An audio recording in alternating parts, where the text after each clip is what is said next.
Okay, ladies and gentlemen, good morning or good evening, good night. Is your microphone on? Is your microphone on? Yes, mine okay. is. So do you hear me well? Yes, perfect. Okay, so let's start the 2 days journal club.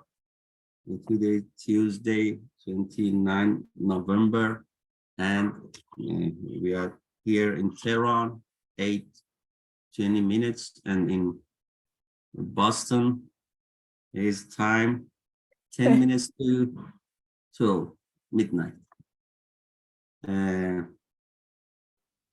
That's a great pleasure for us to have Dr. Michelle Amri, if I'm correct in spelling your name.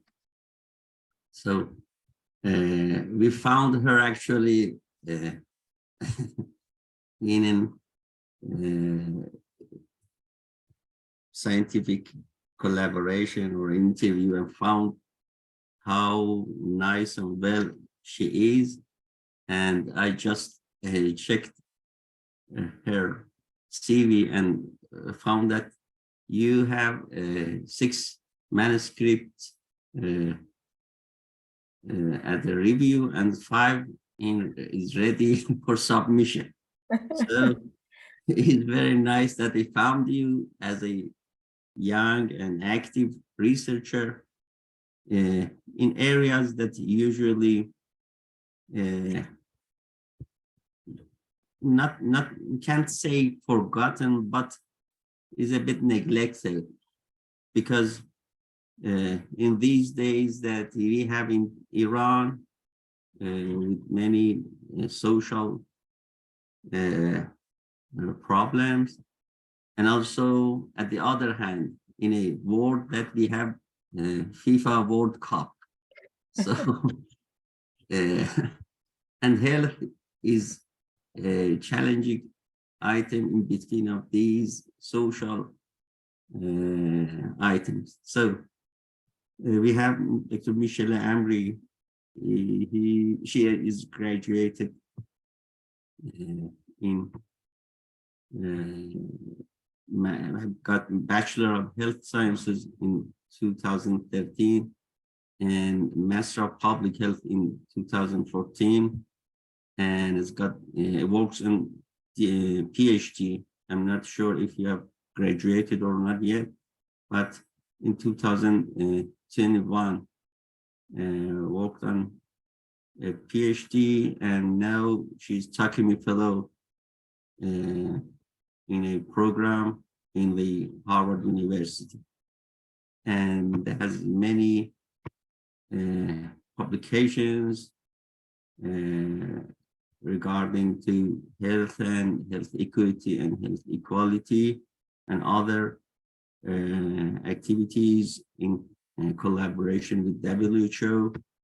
And today, the paper that she's going to present for us is, the title is Probing Key Informants' Views of Health Equity within the World Health Organization's Urban Heart Initiative. I just wanted to talk about Urban Heart, but thought that maybe you started because some of our clinicians or other colleagues don't know about Urban Heart. Actually, in our department, we work on the data for 2 years on Urban Heart data. Was about more than 10 years ago that we run that study and published 2-3 papers on that item on Urban Heart data. But ask you to start with Urban Heart and what made you to work on this topic and present your manuscript paper. Thank you, and the floor is yours. Thank you so much for the incredibly kind introduction. It's really an honor and a pleasure to be here to present this work to you all today. And I couldn't agree more that health equity is really a neglected area when it comes to global health. Often we see funding allocated to vertical program areas like HIV/AIDS, malaria, TB, and so forth. And I think for me, in my view, that this is often, aligns a lot with funders and donors' desire to see results quickly. And I think health equity we have to think about this in a more holistic and systematic and sustainable kind of manner, and to think about this over the long term. So I couldn't agree more that health equity, unfortunately, is often neglected in terms of discussing this quite conceptually and in terms of, the normative views that are around health equity. So that's really quite a big focus of this presentation today. So I'll just share my slides here.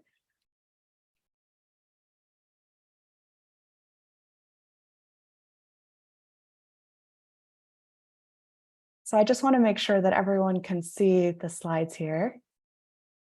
Is okay. Perfect. And so I guess with that, I'll just begin. So in terms of the presentation, this is really focused on discussing this recent paper, probing key informants' views of health equity within World Health Organization's Urban Heart Initiative. My apologies there. And so in terms of today's presentation, I'll just provide an overview quickly. I'll start with a bit of background around health equity and as well around Urban Heart, and then discuss the methods, move into results, and end off with the conclusion.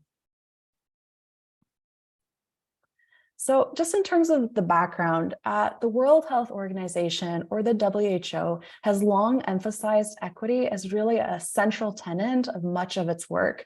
And this is signaled through documents like the WHO's Constitution, in the preamble, and more recently in the Declaration of Alma-Ata of 1978, where you see it come through as Health for All by the year 2000. And even more recently, we see this come through in the WHO's Commission on Social Determinants of Health.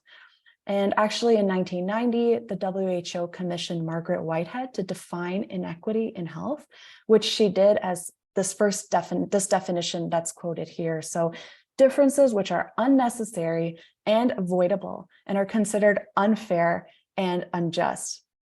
And so this definition has been really praised as being accessible, as being concise, intuitive, and easily communicated. And it's been widely accepted and used internationally, but there's still some ambiguity around the definitions of health inequity, health inequalities, health disparities, and so forth. And you see this ambiguity come through in both the definition of health inequity and also how it's operationalized or acted on. And this is really not specific to the WHO. This is just across the board. So just to provide a bit more context in terms of this definition, while inequity is a political concept with a normative assumption that inequities are really unfair and unjust, and inequality is seen as being a measured difference. So it's really this descriptive definition, and that doesn't entail being unfair. So that's really the difference. And inequity has this moral component, and it's seen as being unfair, whereas an inequality is this just simply a measured difference, which is understood to not be unfair or unjust. But as you can imagine, it's incredibly difficult to actually determine what's unnecessary and what's unfair vis-a-vis what's inevitable and what's unavoidable. And even if we want to just narrow in on one of these kind of concepts, if you look at avoidability, this can entail so many things. For example, if something is like technically avoidable, if something is financially avoidable, morally avoidable, and so forth. So it's really difficult to determine when an inequality becomes an inequity. And really, it's just to show you that how an inequity is understood or characterized is really open to various different interpretations. And these different interpretations of one concept can be quite problematic, actually, in nature. So in terms of some of the background to this work I'll be discussing today, I completed a scoping review alongside a team of scholars to look at how the WHO approaches health equity in a systematic manner by looking across the peer-reviewed literature and determining that the WHO has held and continues to hold ambiguous, inadequate, and contradictory views of equity. And so this scoping review has been published. And one thing I want to flag is that this scoping review collated the literature, findings from the literature, but these hits that were included in the review, none of which were actually empirical studies. And what I mean by that is no formalized analysis, so no quantitative or qualitative studies. So you see that point here, no empirical articles were actually assessing how the WHO's interprets equity and approaches health equity. So really, to fill this gap, that's where this work comes in. This research poses the question, how do urban heart key informants understand the concept of health equity? And so, like was already mentioned, this paper has already been published, and that's just the screenshot here, but you can search for this paper online. So just to provide more background about Urban Heart, which is the Urban Health Equity Assessment and Response Tool, it's a WHO initiative focused on health equity. And the idea was that by looking more narrowly or more specifically at Urban Heart, this can shed light on where misunderstandings and discrepancies lie amongst those who are immersed in the field. So in terms of Urban Heart, it was born out of WHO's Commission on Social Determinants of Health. And really, it's a tool that's designed for cities to address health inequities. And so Urban Heart was developed from 2007 to 2010, and it's no longer institutionally supported by the WHO. And it was developed out of the WHO Kobe Center, but it has been applied in over 100 cities, including in Barcelona, Detroit, Tehran, and Toronto. And really, Urban Heart, the design of it is it's a tool that helps cities assess. So you see that in terms of the A in Urban Heart, and also respond. So assess areas that should be prioritized, and then accordingly to respond through action to combat inequity through focusing action on social, economic, and environmental determinants of health. So really you can get a sense that the approach to Urban Heart is actually quite broad, and Urban Heart includes various different indicators such as on healthcare outcomes, health determinants, physical environment and infrastructure, social and human development, and economics. And these are areas that are outlined explicitly in Urban Heart. So that's to give you a bit of understanding around Urban Heart. And then in terms of the methods of this study really entailed undertaking synchronous electronic interviews. And those were conducted by myself with key informants. And what that really means is like Zoom electronic interviews, essentially. And the study employed open-ended questions to be able to enhance the likelihood that informants won't just conform their responses to exactly what's being investigated, but to elaborate a little more and to provide more rich data in that way. And these interviews were selected because key informants were, all around the world. So it's pretty infeasible to be able to travel to numerous cities to conduct these interviews, especially given that these interviews were conducted during the COVID-19 pandemic, which is still ongoing. And as well, these interviews were synchronous interviews. So doing the interview live through Zoom was preferred over asynchronous. So, not in real time, because it can allow for assessing like tone and intonation and other nonverbal cues as well in respondents. And then in terms of the second point here, structured interviews, this really entails that these interviews followed a list of predetermined questions. And this was preferred over semi-structured, so kind of following the way of the interview and not following a set number of questions or set predetermined questions. And the reason that structured was preferred over semi-structured interviews was that this allows for interviewees to answer the same questions, and that can help facilitate data analysis and to be able to compare across views with respect to the same question.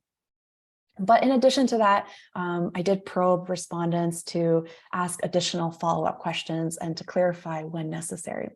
And then lastly, this study was approved by the Institutional Research Ethics Board at the University of Toronto, where I did my PhD. So in terms of the data, data from 18 key informants who were involved in Urban Heart were collected. So this includes individuals who were employed by the WHO, for example, as technical officers, those individuals who are civil servants within governments, and as well as researchers. And the selection criteria for these key informant interviews included those with experience with Urban Heart. So those individuals who worked on Urban Heart essentially, or who guided the technical direction in terms of developing Urban Heart at WHO, or drafting key reports, or individuals who were employed at WHO who acted as focal points to different cities and so forth, as well as those individuals who implemented Urban Heart within a city and those who used Urban Heart to analyze after implementing Urban Heart in a city, and so forth, combinations of these different types of experiences. So really the aim was to try to get more multifaceted perspective of how health equity is being understood or is understood in Urban Heart. Intentionally, I did not specify how many individuals were technical officers employed by the WHO, how many were civil servants, how many were researchers, etc. And because there are individuals who have overlapping identities, so individuals who serve in 2 or more of these capacities. If I were to specify individual roles, this would essentially make individual identities decipherable. And that was really a lot of care was taken to make sure that that wasn't the case, to keep anonymity for the respondents and for the interviewees. In terms of the interviews, they were conducted from August 2020 to January 2021. And so those were 16 interviews, and 2 additional informants decided to type their responses just due to language barriers.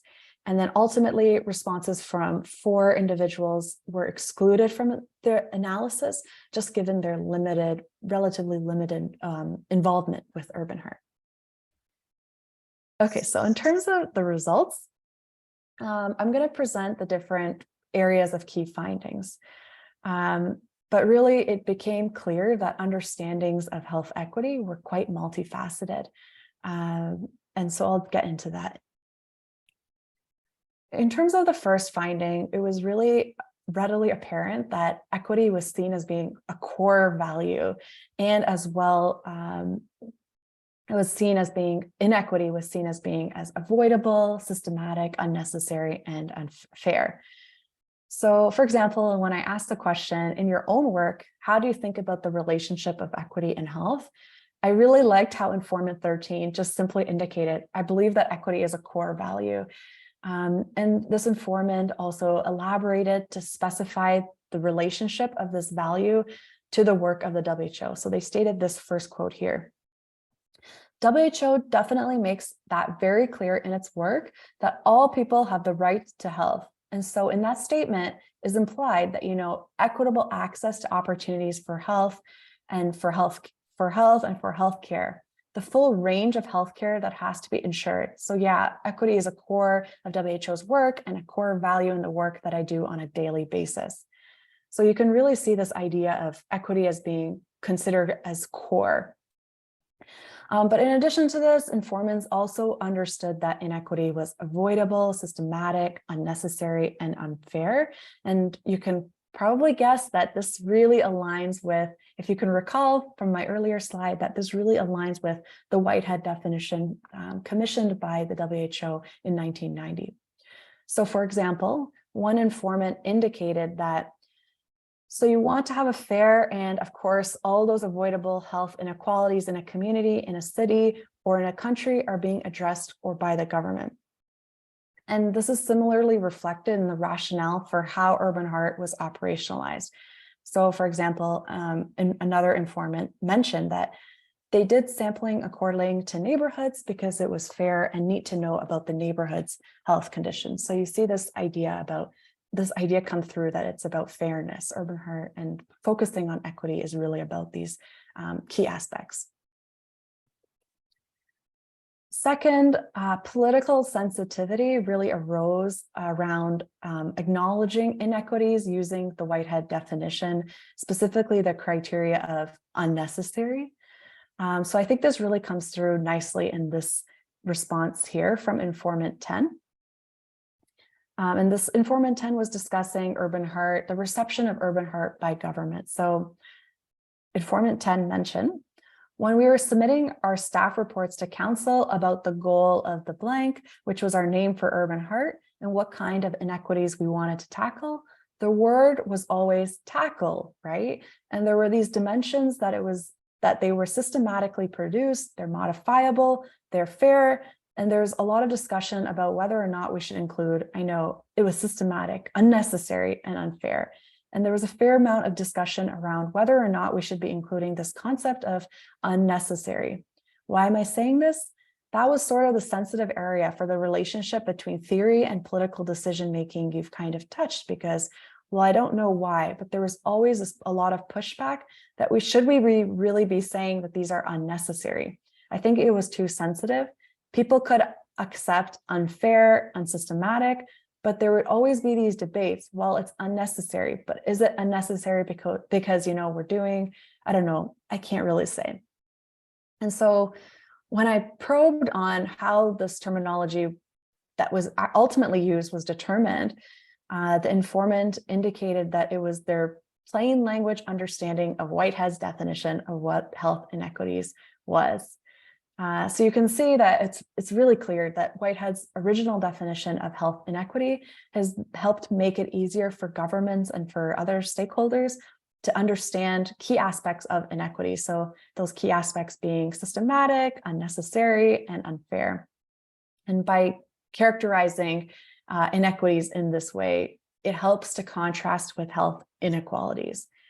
But again, like I mentioned earlier, it's really difficult to actually define and set bounds on what inequities actually are. And I think that makes it more difficult for policymakers to acknowledge what inequities are and then ultimately to act on inequities. And it might be unintentional, it can also be intentional. And what I mean by that is that by choosing not to mention these specific terms, it can kind of remove responsibility from governments to act accordingly. And the reason I say this is because there's a lot of attention on the causes of causes. So really getting down to the root causes of ill health. And so by, eliminating unnecessary, for instance, it may detract attention or responsibility of governments to actually try and address these causes of causes, these root causes, which are harder to address versus policy issues that are perhaps more easy to develop, to initiate policy around, and so forth. The next one is this view that health equity is quite vague. So despite this view that this understanding that health inequities are avoidable, systematic, unnecessary, and unfair, overall, this concept of health equity was seen as being vague. So for example, one informant acknowledged that health equity is honestly a very vague concept, so very straightforward and very to the point. And actually, this informant mentioned that it's for this reason that they prefer to use the terms health inequity and health inequality. Another informant also kind of alluded to this vagueness around health equity. So for example, so they mentioned this second quote here. So it's understanding that health inequity, because when you come to think of it, it's like, okay, what's that? Health inequity is so deep, or the concept is something that needs to be fine-tuned. So when we kind of compare these understandings of health equity, health inequity, health inequality, it seems that perhaps it's like the quantifiable nature of health inequities and health inequalities, as opposed to health equity, which is not as easily quantified, that makes these more easy to understand, more tangible, and so forth. Because health equity is sometimes seen as being more of like the ethical component or this political dimension, and etc. So this could also, this finding may be contextualized to Urban Heart, because Urban Heart required quantitative expertise to be able to map these inequities and then respond to them. So this could potentially also kind of bias these respondent understandings in this way. And then as well, inequity and inequality are both understood as negative definitions. So meaning that improvement should or can be made. Whereas the positive nature of health equity, it may make the outcomes kind of intangible. It's hard to say what is the outcome for health equity. So it might be the case that health equity makes policy goals difficult and outcomes and outputs difficult to define, whereas a health inequity and health inequality, it might be easier to define goals and outcomes for these latter two. And then as well, there was some country differences that became apparent. According to some respondents, actually, the recognized vagueness inherent in the concept of health equity might be due to these differences. And this could be differences in terms of social justice. For example, informant 7 mentioned, the notion of social justice, it's going to vary from country to country in some ways as well. I think that, some of the core human equity issues are based on the human rights chart. Some of them are based actually on the WHO concepts, in a sense of assuring not only that, what's the absence of health, it's also ensuring social well-being. Well, what does that mean? And they're still struggling to define that in some ways. And then as well, in terms of this country-specific understanding of not just social justice, but also health equity comes through. So it's this relationship between countries' understanding of social justice and health equity. This respondent kind of elaborated on this to say, the notion of social justice, it's going to vary from country to country in some ways as well. And then they further specified that, there's this notion of equity. However, that's, what values mean in Japan and Asia and China is very different than what it means in the United States, which is very different from what it means in Canada. So you can see that respondents feel that there's different geographic differences. And so I think there needs to be more attention to be able to assess these differences in how health equity is understood and conceived in different places. And I think this can vary depending on many different factors. So for example, like political rationalities, cultures, institutional frameworks, and other things that are specific to different geographic locations. As well, how these terms of health inequality, health inequity, and health equity were understood and used, these varied quite drastically, actually. So, for example, these are just some of the views that came through. It was understood by some informants that inequalities are measurable and inequities are philosophical. Another view was that inequalities are differences, but inequities are inequalities that can be addressed. Addressing inequalities entails equal provision, whereas addressing inequities necessitates being unequal but fairer. And then as well, a differentiation was made between equity and health equity. So you can see that there's really no one shared understanding across these terms, or no uniform understanding. But I think this is a little bit surprising, at least it was for me, because informants are discussing health equity largely using the terms that are these characterizations that come through in the Whitehead definition. And just given how widely taken up the Whitehead definition is, and then further to this, the fact that informants are have been so involved in urban heart, where the focus is really health equity. I think it's interesting to note that there's so much variability across these informants in terms of how terms like health equity are used. Ultimately, I think this is kind of problematic if we think about how there's so much variance in this term of health equity. And I think it's most problematic for leading to different understandings of what is inequitable, and then accordingly where to best act or how to best act to address these inequities. And then I borrowed this question from Amartya Sen and adapted it to health inequities, and really asked health inequities in what? And thinking about how informants talked about health inequities, there really was a wide range of aspects that emerged when talking about equity. So I've listed some examples here. So thinking about health facilities in terms of education, health insurance, economic, social facilities, that comes through in informant one's quote at the top. And then as well, thinking about access to health services, thinking about things like income, and so many more examples that came through. But this is just to show you that discussions of health inequities really varied with respect to what they were talking about. But I think overall, it seemed like access to health care services was really prioritized when talking about health inequity. And I think this comes through in the second bullet here, which is informant 13's quote. So informant 13 remarked that equitable access to opportunities for health care, the full range of health care that has to be ensured. So yeah, equity is a core of WHO's work. So you can really see that access to healthcare services is really prioritized in this way. And then just in conclusion, just put this summary in terms of these major areas of findings in this table presented here. And this also is published in the paper.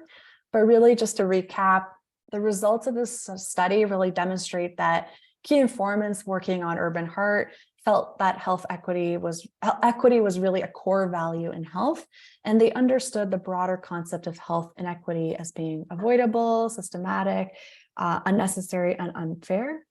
But when it came to these discussions around government discussions in particular around health inequity, these were often politically sensitive, and in specific, unnecessary.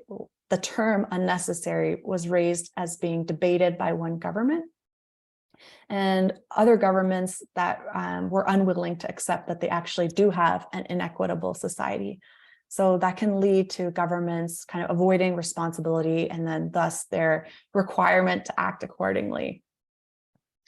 And then as well, informants felt that the concept of health equity was just quite vague.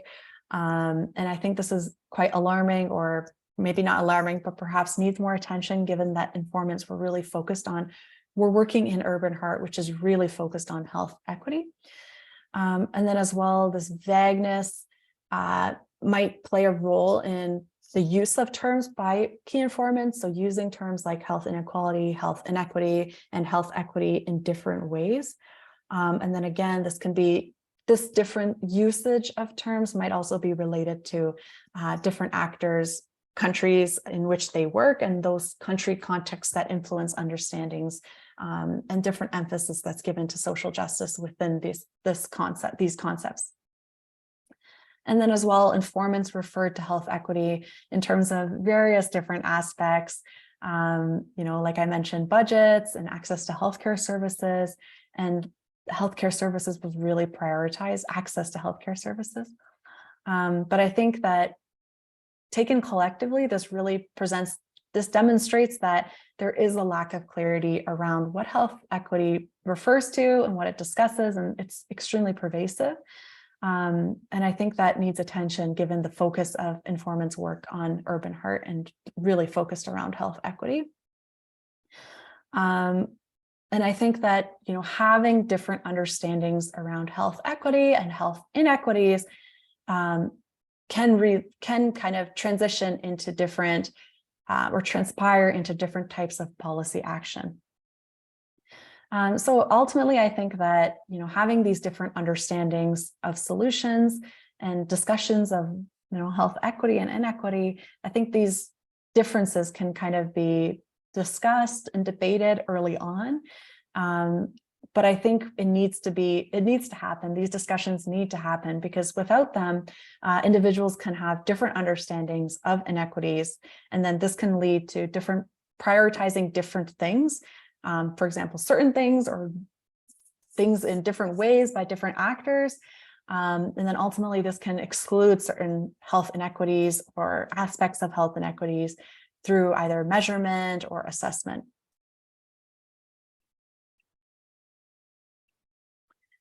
So like I mentioned, I think that moving forward, it's really important to establish a shared understanding across key terms prior to beginning any global health work. Especially given that, a key contribution of this study is that, despite health equity being so central for the work of those key informants that worked in urban heart, it's really seeing that health equity is understood as being vague and defined in these key terms are defined in different ways. It really draws attention to the need to establish a shared understanding. And I think having a shared understanding can really help ensure that stakeholders are on the same page and that they approach policy or program development, implementation, monitoring, and evaluation all from a similar or shared perspective. And then, of course, because different understandings can mean different things in terms of different health inequities being measured, and then ultimately what's being measured is then likely to be acted on. It's really important, and I stress this, that it's really important to have shared understandings for more deliberate action that seeks to address health inequities in a way that all stakeholders at the table envision. So with that, I want to say thank you so much for your time, the invitation to discuss this work. I'll answer questions now, and if there's any further questions that perhaps we can't get to today, feel free to send me an email. Thank you so much.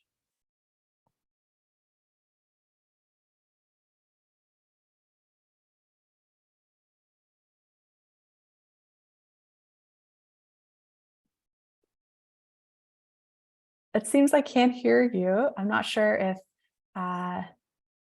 others have the same challenge. Hello. Yes, we cannot hear Dr. Hesari. Okay. Do you have my voice? Yes, now we hear it. Actually, I thought that it was better to ask what is good and what is bad, because equity and inequity is some words that, as you mentioned, is a very philosophical word, and from old ages, the human was thinking about that, what is good and what is bad. And as you discussed here, what is equity and what is inequity, and there are many variations across the world regarding that meaning, and many challenges now is even in our country, what is good and what is bad, and even in all over the world. That's the big challenge everywhere. So we have Dr. Farid Farafi, or senior PhD candidate in our department that have some questions regarding your paper. Let's start with him.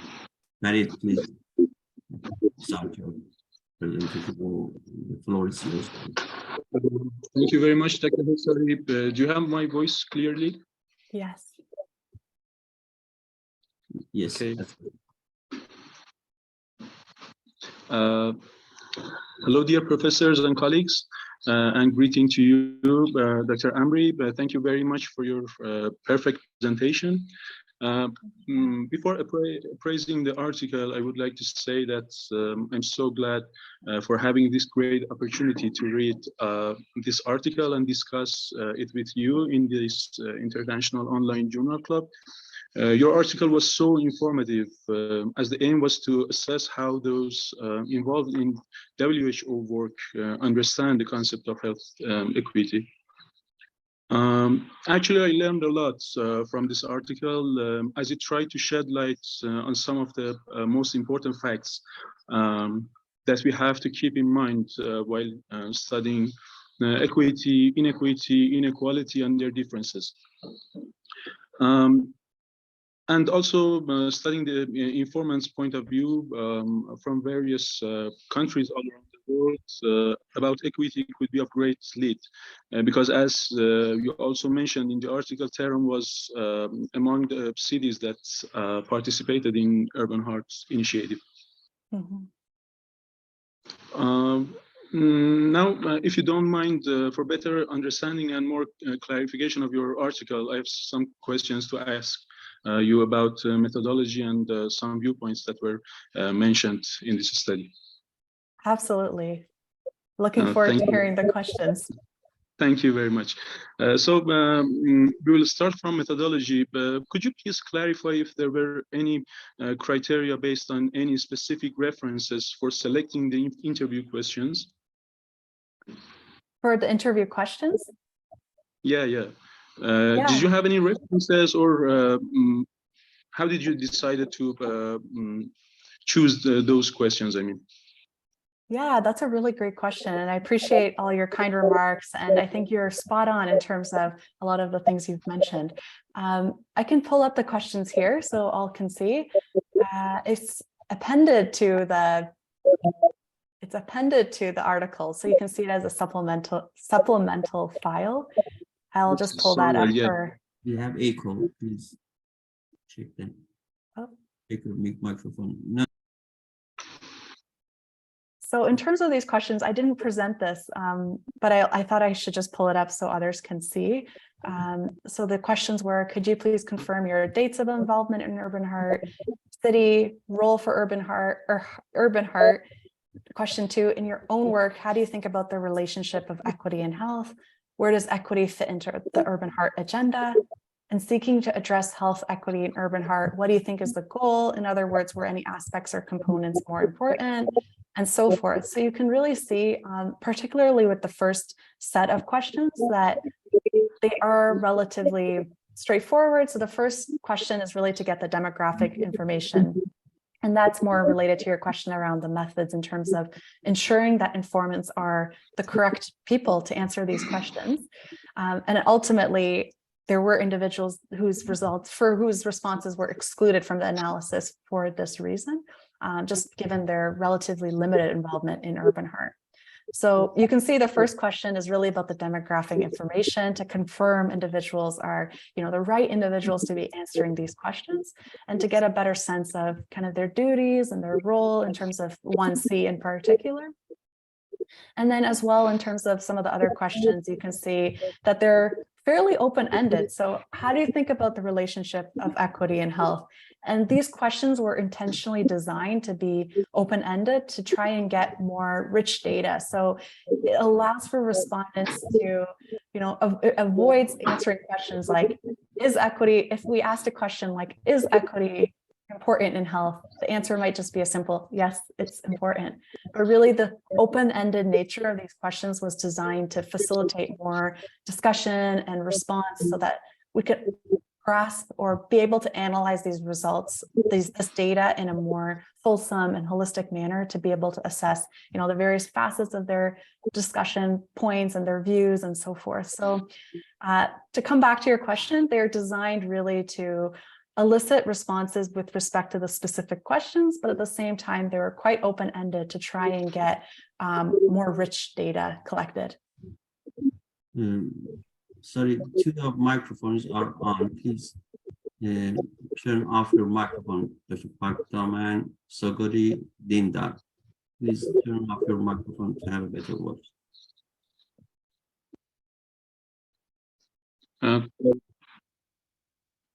Please continue.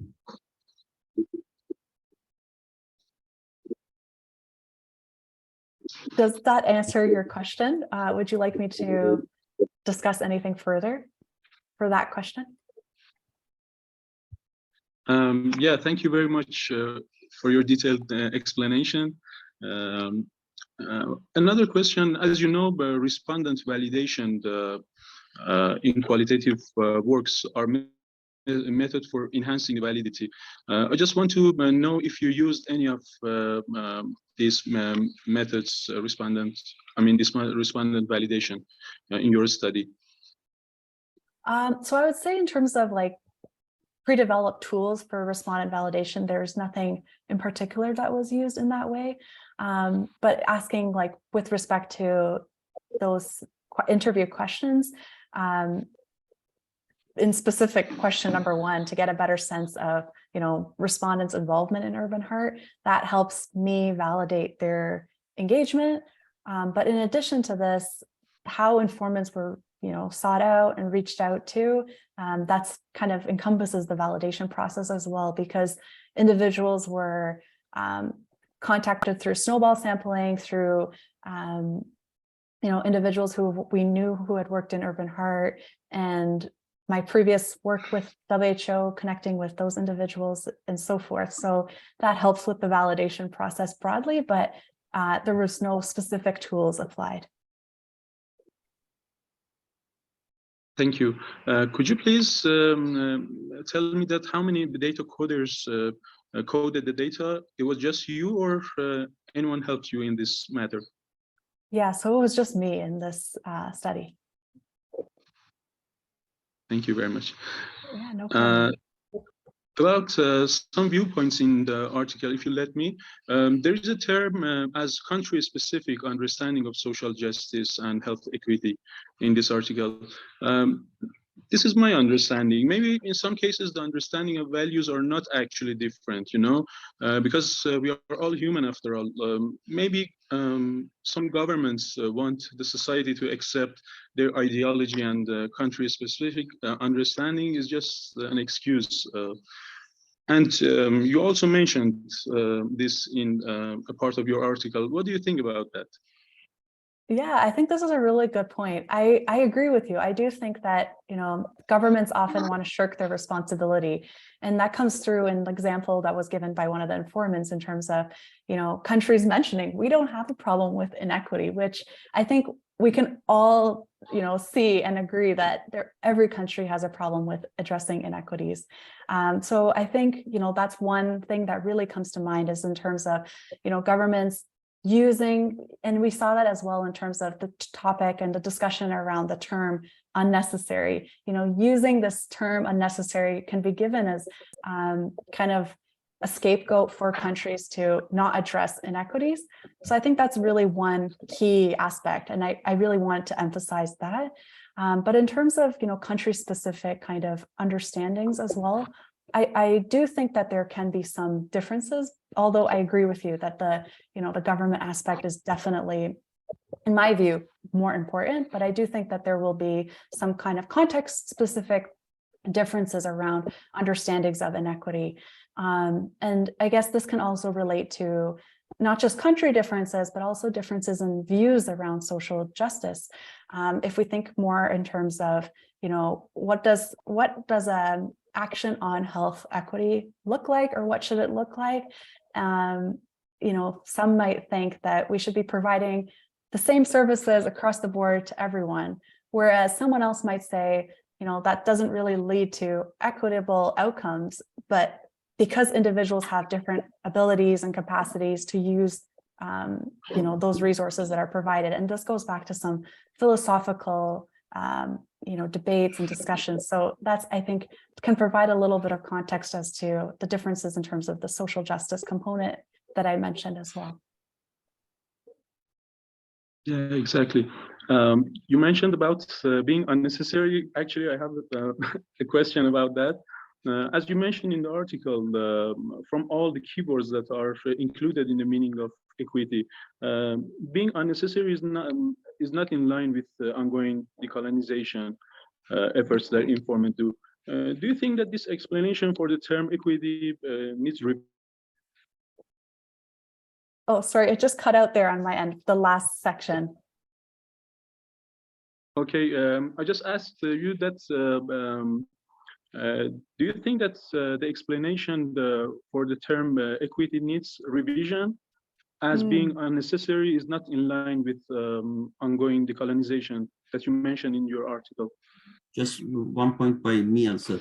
It checks several times what is the meaning of unnecessary and how it relates to inequity and equity. So you explain more about that, but it still is vague. Absolutely. These are really great questions. So I guess I'll start with the question around, this term of unnecessary. I think when we think about the Whitehead definition, we can compare the definition or contrast the definition of health inequity with health inequality. And I think that's where we see, we can better understand where the term unnecessary kind of can be helpful and can come through a little bit, because if we think about an inequality as being a measured difference. So for example, rates of breast cancer, for instance, across women versus men. This is an inequality, but this is not necessarily an unjust or unfair, unnecessary, and so forth inequity. It's not an inequity in that way. So that's where I think this term of unnecessary can help us understand the differences of when an inequality becomes an inequity. And again, I think this is a really great question, because how something is understood to be unnecessary, it can be highly contested. And I think that it really relates to what that informant was saying. And governments can use this contested nature of that term kind of politically to shirk their action, as you were mentioning earlier as well.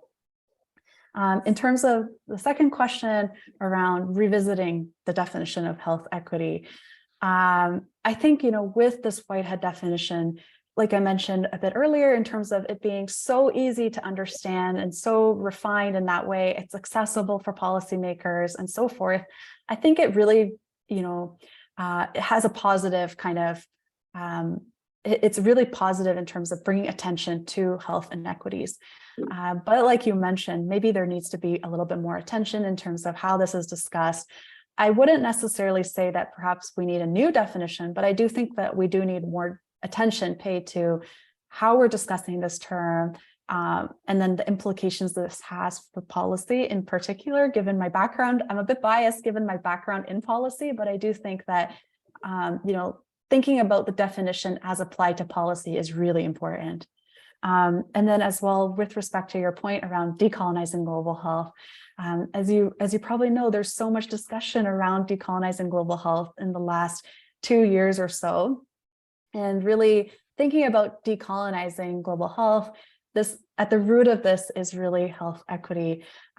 So I think that, having these discussions around what action on health equity entails, this can help us perhaps further our action and movement on decolonizing global health.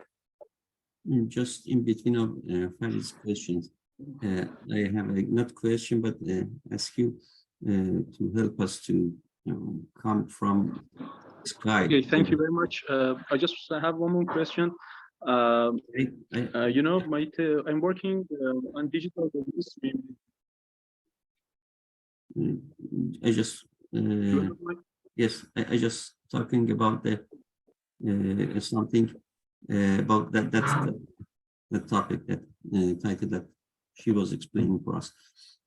Just to ask you to because now, according to what you presented, we are in the sky, and to help us come to the earth, give some examples from this theoretical and conceptual discussion, to give some examples regarding oral health and what's that health inequity and inequality, or oral health inequality. What are the meaning in daily life?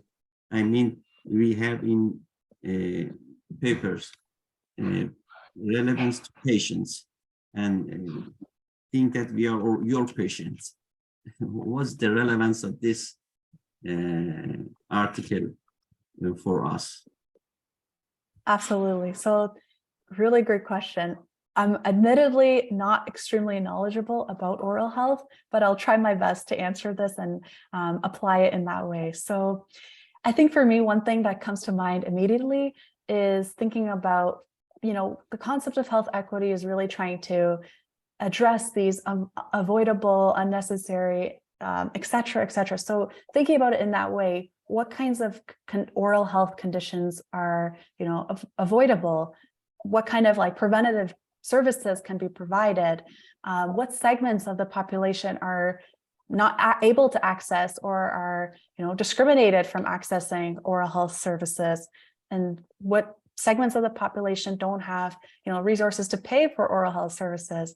I think these kinds of questions can help, think about populations that are, for example, neglected in terms of the services that are provided, or in terms of, preventative care that's being given. And I think even going a step before that, I wouldn't be able to speak to this with specifics around oral health, but I think thinking about, what kind of earlier interventions can be applied to sustain oral health in the long term. I'm sure there's probably some interventions that can be applied early on. So thinking about these things in that way, I think is really important for improving health equity broadly. But I think as well, it's really important to be on the same page. So, if you have a policymaker, if you have a dentist, you have other oral health professionals sitting at the same table, I think it's incredibly important to think about, having this shared discussion around improving healthcare, health equity, health services, et cetera. I think it's really important for all these stakeholders to be on the same page about what that actually looks like in practice. So even though these different stakeholders can agree, yeah, we're going to do this intervention and that's going to improve health equity, I think those individuals could go away and see that, and we would see that each of their understandings of health equity could be totally different. And the implication for that is that what services or interventions or policy initiatives that they may design would reflect that. So I think that really it's quite critical to be on the same page. And I'm sure there's numerous examples that you are all extremely well versed on that are really specific to dental health and oral health in general. Thank you very much. Okay, Farid, continue, please. Thanks. I know it's late night there. I don't want to bother you, but I just have one more question. I'm working on digital dentistry in my thesis, and one question that I want to ask you is, we know that availability, affordability, and accessibility of healthcare are considered to be important factors for achieving health equity. Do you think that digital medicine and telehealth would be a successful solution for this matter? Yeah, I think you've really hit the nail on the head in terms of identifying these three areas. I think to me, it really reflects how discussions of health equity can be so multifaceted as well. I wouldn't be able to speak to the specifics of, very niche telehealth or related types of interventions. I think if they're thinking through different aspects of health equity in terms of, are we looking at access to services? Let's just take the facet of access to services or access to care. Do all individuals have access to this type of technology in a stable internet, et cetera? And even if they're able to get, initial consultation, are they able to then go on and get treatment and so forth. And then who is this intervention being targeted to? Are there segments of society that this intervention is not reaching, et cetera? I think these kinds of questions can help answer that question in terms of whether or not it's successful. But I think it's also really important to define what success means and what success looks like in terms of health equity. Is success, improving the health of a specific quintile of the population? Does health equity mean ensuring that everyone has access to certain services? Does health equity mean, the disparities across different select groups are going to be minimized, and et cetera, et cetera? I think we could go on with that for so long, but I think it's asking those kinds of questions around defining what actually health equity would look like. And then I think that will help answer that question. I think all interventions have the potential to be, successful, quote unquote. It's about how we're defining that success is, I think, extremely important. Thank you very much for your excellent explanation. I don't have any questions. It was a pleasure meeting you and listening to your amazing presentation. I hope to meet you in person someday. Likewise. Thank you so much. I really appreciate this invitation. It's been really, You're welcome. really Thank you fantastic. as well. Thank you. And I hope to meet with you soon. Okay. Thank you, Michelle. And thank you, Farid. Both of you have had a good conversation and discussion about the paper. Okay. Of the participants, is there anybody who want to ask any question from the students or the professor? Let's chat room. Who's okay?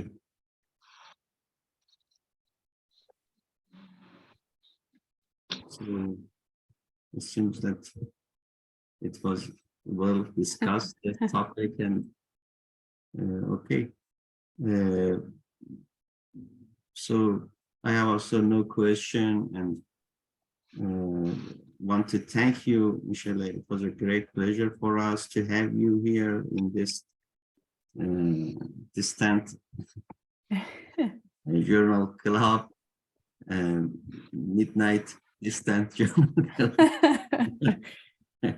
So we learned about this topic very much, and it was a great time for us. If there's no other question, we want to close to this. Yes, that's your session. So it's very good. That's really fantastic. Thank you so much. I really appreciate this invitation and having this valuable discussion, and I appreciate all the questions that were asked, and of course this really beautiful certificate of appreciation. I thank you so much. Okay, if there's nothing else, we close there. Goodbye to everybody. Thank you. One point. Please, all of you, turn on your camera and to take a group photo. All of them. Please turn. Oh, let's have a gallery. Turn on cameras. Turn on cameras. Yeah.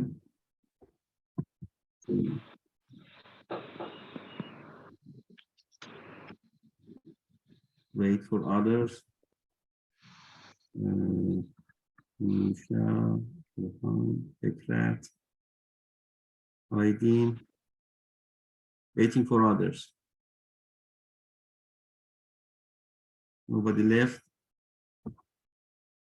Okay. Ready? Ready? Okay. Print the screen. And that's okay. One more. Yeah, one more time. Yes. Okay. Thank you. Thank you and goodbye. Thank you. Have a great rest of your day. Thank you so much for the invitation and take care. Goodbye. Bye.